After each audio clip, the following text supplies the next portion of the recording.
Bonsoir à tous et bienvenue à de nouvelles critiques de Manga Anime Fan. Yeah! Nouveau format vidéo. J'étais écœuré un petit peu d'écrire, on va se le dire. C'était long, c'est pour ça que ça a été long avant que je revienne. Mais me voici de retour. Donc, sans plus tarder, voici la première critique que j'ai pour vous. C'est la critique du tome 1 d'Ashita no Joe, publié par Glénat, comme on le voit ici, en édition quand même pas mal de luxe, même si c'est plus petit qu'une édition de luxe parue chez Glénat.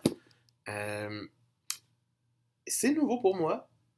C'est la série la plus ancienne que je possède maintenant, publiée dans les années 70. Donc c'est quand même pas jeune, avec des dessins qui montrent clairement que ce n'est pas si jeune.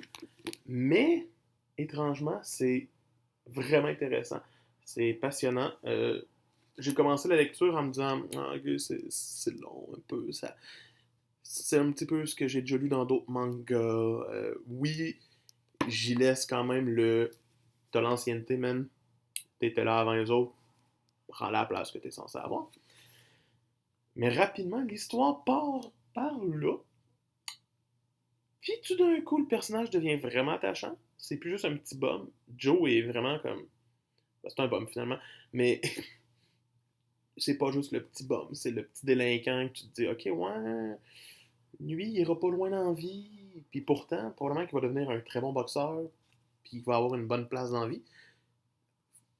J'ai hâte de le découvrir.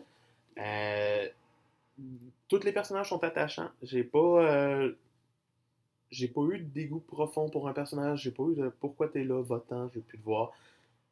C'était une bonne lecture. Un peu longue parce qu'il n'y a pas de coupure vraiment. Il y a un deuxième chapitre qui est juste à partir du moment qu'il se ramasse dans le centre de correction.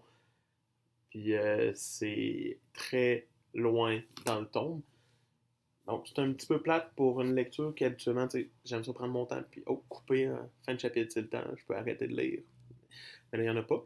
Je pensais vraiment pas aimer les dessins au début, mais tous les personnages se démarquent, même ceux qui sont juste des bullies puis qui servent à rien. Donc, étrangement, c'est une série qui m'a secoué un peu. Je recommande la lecture totalement. Pour ceux qui ne l'ont pas encore, faites comme Otaculte, la chaîne YouTube qui me l'a beaucoup conseillé. Je dirais, allez le lire. C'est le temps. C'est non, faut pas dire je n'ai pas lu Ashitano Joe. Il faut le lire.